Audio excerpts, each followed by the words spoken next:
ನಮ್ಮ ಯಾರೇ ಟೆಕ್ನಿಷಿಯನ್ ಆಗಲಿ, ಯಾರೇ ಕಲಾವಿದರಾಗಲಿ, ಆಮೇಲೆ ಯಾವುದೇ ಹೆಣ್ಮಕ್ಳಾಗಲಿ, ಹೊಸ ಬರೋ ನಿರ್ಮಾಪಕರುಗಳಿಗಾಗಲಿ, ನಿರ್ದೇಶಕರಿಗಾಗಲಿ ತುಂಬ ಜನ ಇದು ಬಂದು ಕಂಪ್ಲೇಂಟ್ ಬರ್ತಾಯಿದೆ. ಯಾವ ರೀತಿ ಅಂದರೆ, ನನ್ನನ್ನು ಪ್ರೊಡ್ಯೂಸರ್ ಕರೆದ, ಡೈರೆಕ್ಟ್ರ್ ಕರೆದ, ಮೋಸ ಮಾಡ್ದ, ನೀವು ಮಾಡೋಕ್ಕಿಂತ ಮುಂಚೆ ಬಂದು ದಯವಿಟ್ಟು ಅಸೋಸಿಯೇಷನ್ ಮಾತಾಡ್ಕೋಬೇಕು, ಪ್ರತಿಯೊಬ್ಬರಿಗೂ ಅಗ್ರಿಮೆಂಟ್ ಮಾಡಬೇಕಿನ್ನು ಮುಂದಕ್ಕೆ. ಆಮೇಲೆ ಯಾವುದೇ ಹೆಣ್ಮಕ್ಳು ನಾನು ಮಿಸ್ವೇ ಮಾಡ್ದ, ಕರೆಕ್ಟ್ ಕರೆದೇ ಇರ್ಬೋದು, ಕರೀದಲ್ಲೇ ಇರ್ಬೋದು, ನೀವು ಬೇಕು ಅಂತ ಹೇಳ್ಬೋದು, ನಿರ್ದೇಶಕ ಮಾಡ್ಬೋದು, ಹೊಸಬರು ಬಂದ್ಬೋದು.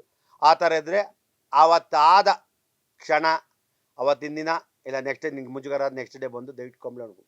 ಇನ್ನೊಂದು ದಿನ ಹೋಗಿ ನೀನು ಚಿತ್ರ ನಿರ್ಮಾಪಕರಾಗಿರ್ಬೋದು, ಅಲ್ಲ ಚಿತ್ರೋದ್ಯಮ, ನಾಟ್ ಓನ್ಲಿ ಚಿತ್ರೋದ್ಯಮ, ನಿರ್ಮಾಪಕರ್ದ, ನಿರ್ದೇಶಕರ್ದ, ಕ್ಯಾಮರಾಮ್ಯಾನ್ ಕರ್ದ, ನನಗೆ ಅವಾಗಲೇ ಚಪ್ಪಲಿ ಹೊಡೆದ್ಬಿಟ್ಟು ನೀನು ಆಚೆ ಬರಬೇಕು. ಚಪ್ಪಲಿ ತೊಗೊಂಡು ಹೋಗ್ಬಿಟ್ಟು ಆಚೆ ಬರಬೇಕು. ಅದ್ಬಿಟ್ಟು ನೀವು ಎಷ್ಟು ಬಂದು ಟಿ ವಿಲಿ ಕೂತ್ಕೊಂಡು ಹೇಳಿದಾಗ ಅವ್ರ ಮೇಲೆ ಮಾನನಷ್ಟ ಮೊಕದ್ದಮೆ ಇಡ್ತೀವಿ ಮುಂದೆ.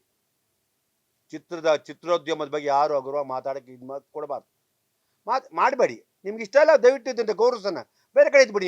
ನಿಮ್ಮ ನೀವು ಎಲ್ಲ ಯಾಕೆ ನಮ್ಮ ಯಾವ ಮಾತೆ ಪದೇ ಸಿನಿಮಾ ಬಗ್ಗೆ ಹೇಳ್ತೀರಾ? ಇದಾಗಬಾರ್ದು ಅಂತ ನನ್ನ ಅನಿಸಿಕೆ. ಇದ್ದಾರೆ ಕಾನೂನು ಚೌಕಟ್ಟಲ್ಲಿ ಲಾ ಪಾಯಿಂಟ್ ಮುಖಾಂತರ ಎಲ್ಲರಿಗೂ ಒಳ್ಳೆ ರೀತಿ ಒಳ್ಳೆ ಉದ್ಯಮ ಇದಕ್ಕೆ ಬಂದು ಇನ್ವೆಸ್ಟ್ ಮಾಡಿ ಸಿನಿಮಾಗಳು ಒಳ್ಳೆ ಮಾಡಿ ಸಿನಿಮಾಗಳ್ನ ದಯವಿಟ್ಟು ಚೆನ್ನಾಗಿ ಹೋಗುತ್ತೆ. ಚಿತ್ರರಂಗ ಇವತ್ತು ಕಷ್ಟದಲ್ಲಿರ್ಬೋದು, ಮುಂದಕ್ಕೆ ಚೆನ್ನಾಗಿರುತ್ತೆ ಅಂತ ನಾನು ಯಾರಿಗೆ ಹೇಳ್ತೀನಿ. ಆಮೇಲೆ ಇಲ್ಲಿ ಕೆಲವು ಜನ ಇದ್ದಾರೆ ಟಿಕೆಟ್ ಹರ್ಸೋಕ್ಕೆ ಅಂತ. ಇನ್ನು ಮುಂದಕ್ಕೆ ಆ ಥರದ್ದು ದಯವಿಟ್ಟು ನಿಮ್ಮ ಕೈ ಮುಗಿತೀನಿ. ನಿಮ್ಗಾದರೆ ಸಿನಿಮಾ ನೋಡಿ, ಸಿನಿಮಾನೂ ಮಾಡಿ, ಸಾಲನೂ ಮಾಡಿ, ಥಿಯೇಟ್ರಿಗೆ ಹಾಕಿ, ಬಿರಿಯಾನಿನೂ ಕೊಟ್ಟು ನಿಮ್ಮ ಕಾಸು ಕೊಟ್ಟು ಸಿನಿಮಾ ನೋಡ್ತೀನಿ. ನಿಮ್ಗೆ ನ್ಯಾಚಿಗೆ ಆಗಲ್ಲ ಜನ್ಮಕ್ಕೆ. ಇವತ್ತಿನ ದಯವಿಟ್ಟು ಹೇಳ್ತೀನಿ, ಕೆಲವು ನಿರ್ಮಾಪಕರು, ಕೆಲವರು ನಿರ್ದೇಶಕರು ಹೊಸಬರು ಕರ್ಕೊಂಬಂದು ಬಲಿ ಕೊಡ್ತಾ ಇದ್ದೀರಾ ಅಂದರೆ ಆ ರೀತಿ ಬಲಿ ಕೊಡ್ತಿದ್ರ. ಸಿನಿಮಾ ತೋರಿಸೋದಂತೆ, ಕಾಸು ಕೊಡೋದಂತೆ, ಮಲ್ಟಿಪ್ಲೆಕ್ಸ್ಗೆಲ್ಲ ಒಂದೊಂದು ಥಿಯೇಟ್ರಿಗೆ 20 ಜನ ಕಳ್ಸಂತೆ, ಒಂದು ವಾರ ಏತಿಗೆ ಬಾಳ್ ಮಾಡ್ತೀರಾ? ಯಾಕೆ? ತುಂಬ ಚೆನ್ನಾಗಿರ್ತದೆ. ದಯವಿಟ್ಟು ಇವಾಗ ಕಾಲ ಸರಿಲ್ಲ, ಮಾಡಬೇಡಿ. ಸದ್ಯಕ್ಕೆ ಒಳ್ಳೆ ಸಿನಿಮಾ ಮಾಡೋಣ, ಒಳ್ಳೆ ಸಿನಿಮಾ ಬರ್ತದೆ. ಅದ್ಬಿಟ್ಟು ಟಿಕೆಟ್ ಹಚ್ಚೋದು ಯಾವ ಕಾಲದಲ್ಲಿ ಇದ್ದೀವಿ ನಾವು ರೀ? ಯಾವ ಪರಿಸ್ಥಿತಿಯಿಂದ ಇಟ್ಟಿದ್ದೀರಿ ನೀವೆಲ್ಲ? 290 ಸಿನಿಮಾ ಬರ್ತಾ ಇದೆ.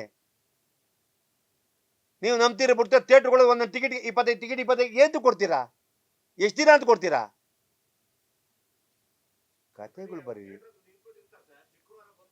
ಆ ಪ್ರಾಕ್ಟೀಸ್ ಮಾಡಿದ್ದಾರೆ, ಮಾಡ್ತಾ. ಆಮೇಲೆ ನಮ್ಮ ನಿರ್ದೇಶಕರು ದಯವಿಟ್ಟು ನಿಮ್ಮ ಮನವಿ ಮಾಡ್ತೀನಿ, ಒಳ್ಳೊಳ್ಳೆ ನಿರ್ದೇಶಕರಿದ್ದೀರಾ, ಸಿನಿಮಾಗಳು ಕತೆ ಬರ್ಸಿ, ಕತೆ ಮಾಡಿ, ದಯವಿಟ್ಟು ನೀವೆಲ್ಲ ಒಂದು ಸ್ಯಾಲರಿ ಥರ ಫಿಕ್ಸ್ ಮಾಡ್ಕೊಂಡು ಸಿನಿಮಾ ಮಾಡಿ ಬಂದಂಥ ಕಾಲದಾಗ ಪರ್ಸೆಂಟೇಜ್ ತೊಗೊಂಡೋಗಿ ಮನೇಲಿ ಕೂತ್ಕೊಬೇಡಿ. ಒಳ್ಳೆ ನಿರ್ದೇಶಕರಿದ್ದಾರೆ ನಮಗೆ. ಚಿತ್ರರಂಗ ತುಂಬ ಒಳ್ಳೊಳ್ಳೆ ನಿರ್ದೇಶಕರಿದ್ದೀರ. ಕನ್ನಡ ಚಿತ್ರರಂಗ ಭಾರಿ ದೊಡ್ಡ ಮಟ್ಟದಲ್ಲಿದೆ, ನಾವು ಕತೆಗಳು ಮಾಡೋಣ, ಒಳ್ಳೆ ಆರ್ಟಿಸ್ಟ್ಗಳು ಕೋಪರೇಷನ್ ಮಾಡೋಣ, ಒಳ್ಳೊಳ್ಳೆ ಸಿನಿಮಾ ಮಾಡೋಣ, ಬೆಳೀತದೆ. ಬೆಳೆಸಿ ಇಂಡಸ್ಟ್ರಿ ಉಳಿಸಿ ಅಂತ ನಾನು ಮನವಿ ಮಾಡ್ತಾ ಇದ್ದೀನಿ.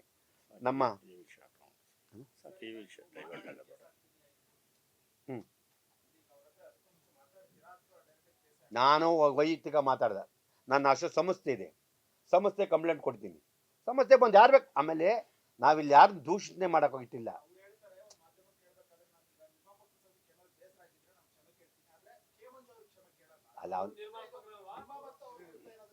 ಅಲ್ಲ ಅವನು ಯಾರ್ರಿ ಪಾಪ? ನಾನು ಯಾಕೆ ಕೇಳಿ? ಅವ್ನು ನನ್ನ ಕ್ಷಮೆ ಕೇಳಕ್ಕೆ ಅವನು ಏನಾಗ ನನಗೆ? ಅವ್ನು ಯಾಕೆ ನಾನು ಕ್ಷಮೆ ಕೇಳಬೇಕು?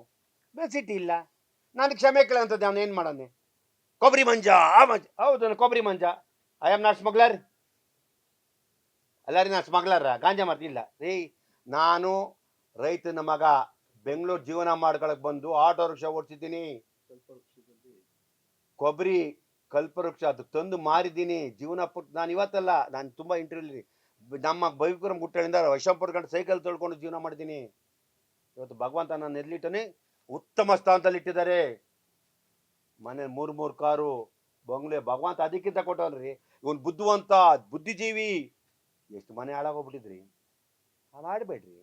ಕೆ ಮಂಜಿಗೆ ಕ್ಷಮೆ ಕೇಳೋದು ಏನಾಯ್ತು? ಕೆ ಮಂಜಿಗೆ ಯಾಕೆ ಬಂದು ಕ್ಷಮೆ ಕೇಳ್ಬೇಕು ಅವನು? ನಾನು ಕೇಳಿದ್, ನಂಗೆ ಕ್ಷಮೆ ಬಂದು ಬಾರೋ ನಿಂಗೆ ಕ್ಷಮೆ ಕೇಳೋದು ಕೇಳಿದ್ನ? ಬೇಡ, ನಾನು ಕ್ಷಮೆ ಕೇಳಿದ್ರೆ ಹೇಳಿದ್ರೆ ಕೇಳ್ತೀನಿ. ಹೇಯ್, ನಾನು ಆರ್ಡಿನರಿ ಅಲ್ಲ. ಅವನು ಬರವಣಿಗೆ ಇರ್ಬೋದು, ಅವನು ಇದಿರ್ಬೋದು.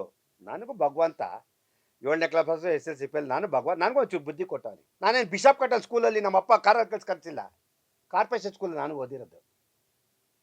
ಹೇಳ್ದೆ ಗೊತ್ತಾ ನಿನಗೆ?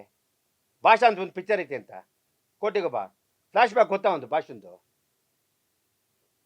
ಕೆ ಮಂಜು ಆ ಥರ ಫ್ಲ್ಯಾಶ್ ಬ್ಯಾಕ್ ಇದೆ. ಆದರೆ ನಾನಿವಾಗ ನನ್ನ ಗುರುಗಳ ಮಾತು ಪಾಲನೆ ಮಾಡ್ತೀನಿ, ಗೌರವಿಸ್ತೀನಿ, ಕಾನೂನು ಬಗ್ಗೆ ನಂಬಿಕೆ ಇದೆ. ಗ್ಯಾರಂಟಿ ನ್ಯೂಸ್, ಸುದ್ದಿ ಖಚಿತ, ನ್ಯಾಯ ನಿಶ್ಚಿತ.